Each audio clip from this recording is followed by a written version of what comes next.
Disease of the mitochondrial inheritance. So firstly, we are looking at part 1.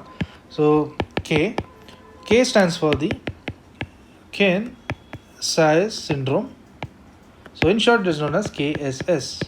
So the features here, it includes the ophthalmoplegia as well as the pigmentary retinopathy.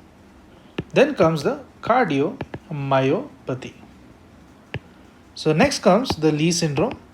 So the Lee's disease.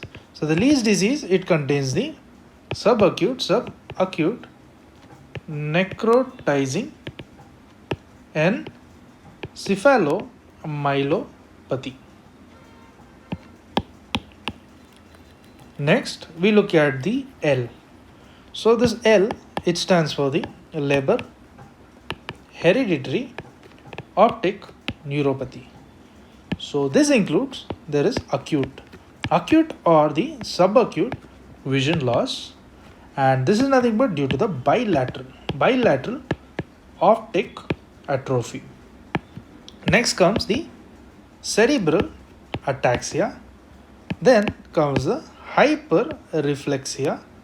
Next, the Babinski sign, the psychiatric symptoms. Then comes the peripheral neuropathy, cardiac conductive abnormalities. Then comes some have the white matter lesions. So just to recap the part 1, we saw that 3 diseases. K, that is the Kearns-Sayre syndrome, that is KSS. So this deals with the ophthalmoplegia and the pigmentary retinopathy and cardiomyopathy. Next we saw the Lee's disease. It is concerned with the subacute necrotizing encephalopathy.